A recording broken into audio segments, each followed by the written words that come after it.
दोस्तों मैं मालती मोहन। दोस्तों राजकुमार जो कि लालता यादव का भाई है, जो कि बहुत साजिश करता है। वो रात के लगभग 12:30 बजे का टाइम होता है और अनुराग के घर पर जाता है।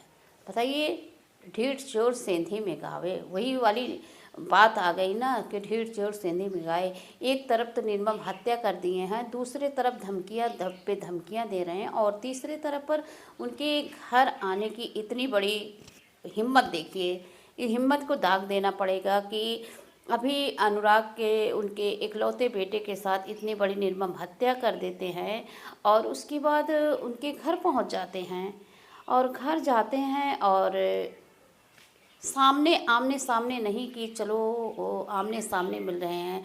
बताइए, रात का समय कोई मिलने वाला समय होता है, और जाता है और बाहर ही रहता है। बाहर रहता है, जैसे लोगों में कुछ तो आभास शंका हो ही जाता है। अगर कोई हमारे घर के इर्द गिर्द है तभी हमें शंका हो जाता है कि कोई है। तो इस तरह उनके पिताजी को शंका हुई, और उनकी माता भी थी। अब उनकी तो गोद सूनी हो गई है। जिस तरह अब अनुराग को लेकर के उनके सब परिवार में बहुत सहमे डरे भी हैं, और कहीं ना कहीं नींद तो नहीं आती है।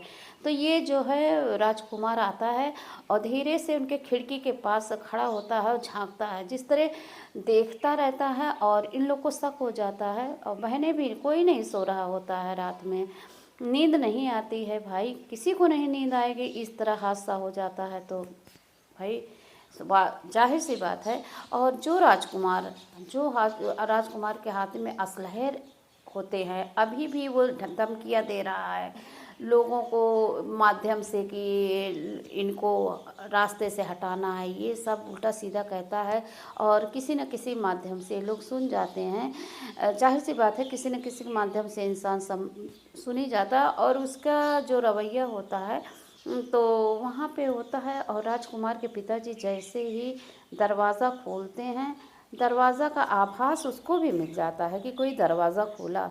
और दरवाज़ा खोलते ही वो जो लालता यादव का भाई है राजकुमार सीधे भागने लगता है।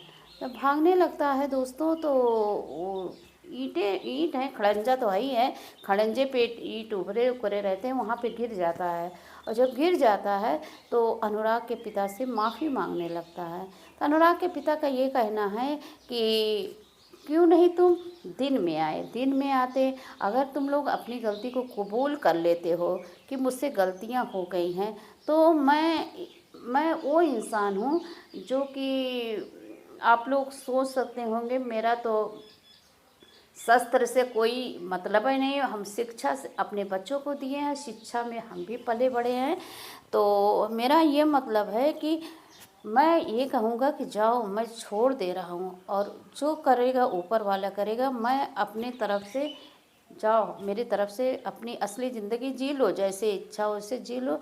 लेकिन जो अनुराग के साथ ये लोग किए और बहुत ही गलत किए हैं। एक ताइक्वांडो का खिलाड़ी होते हैं, और जिस तरह देश विदेश में नाम होता और दुनिया वाले कहते कि हाँ, अनुराग के पिता जो कह रहे हैं वो बात कितनी सच है, पूरी उसकी सच्चाई उनकी तो दिख ही रही है। और एक माता पिता का जो दिल रो रहा है, उसके विषय में क्या कहना चाहेंगे, अपनी राय दीजिए। और वीडियो को ज़्यादा से ज़्यादा शेयर करिए। चैनल में नए हैं तो चैनल को सब्सक्राइब करिए। नमस्कार।